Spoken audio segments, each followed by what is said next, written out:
This video is going to be about how I produce these intermodal containers.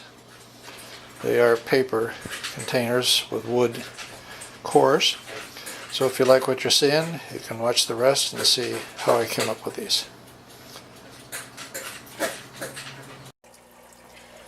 The website that you want to go to is igshannsa.de. That's IGSHANSA.de.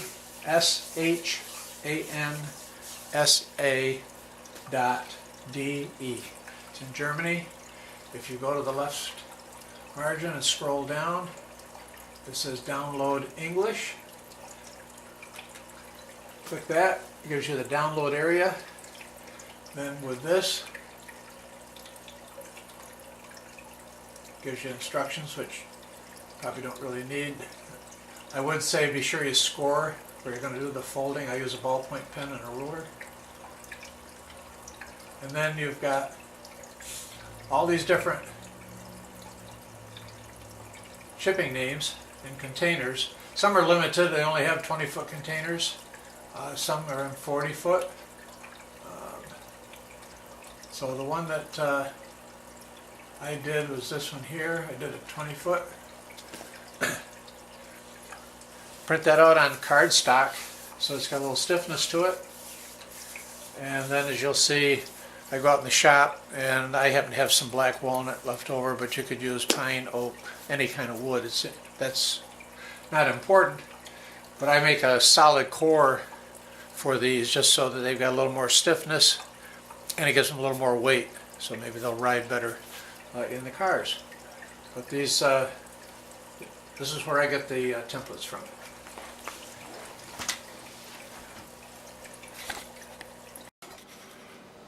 So now I've printed that out on cardstock. I printed out some other ones as well. These are 40-footers here. Here's another set of 20s. The 20s you can get 2 on a sheet of cardstock. The 40s you can also get 2. I saw this originally on a G-scale posting, and they magnified it 300%, which made it 1/29th, which is fine for USA trains.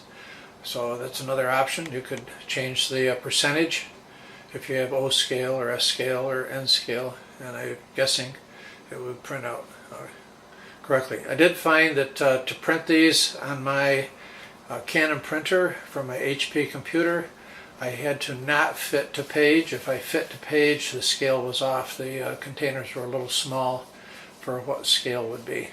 If I just eliminated the fit to page, then they're right on. So these are HO. That's pretty much all that this site is offering, at least the little part that I looked at. This is, I can get that where you can see it. Here's one I've started to fold. Now I'll go out in the shop and make a wood core for it and get it glued up.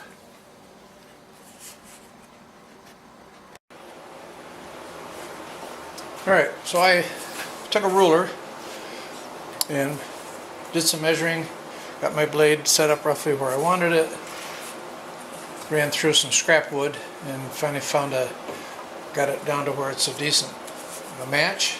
And so now we'll cut a finished blank.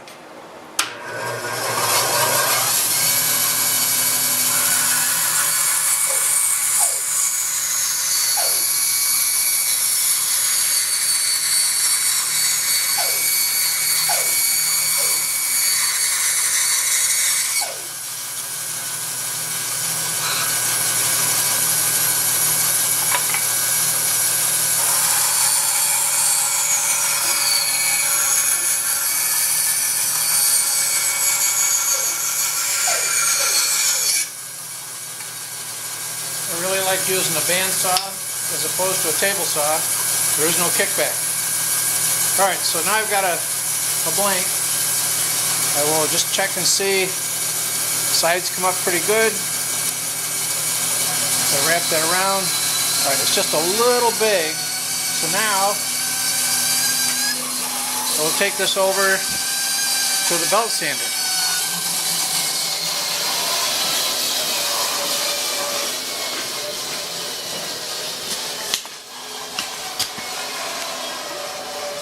Sorry for the camera work here. you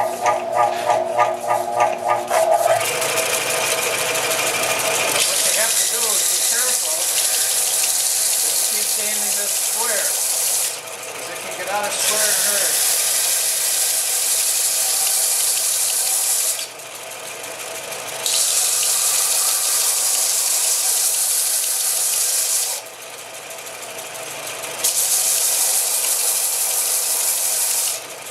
Alright, so you get the idea.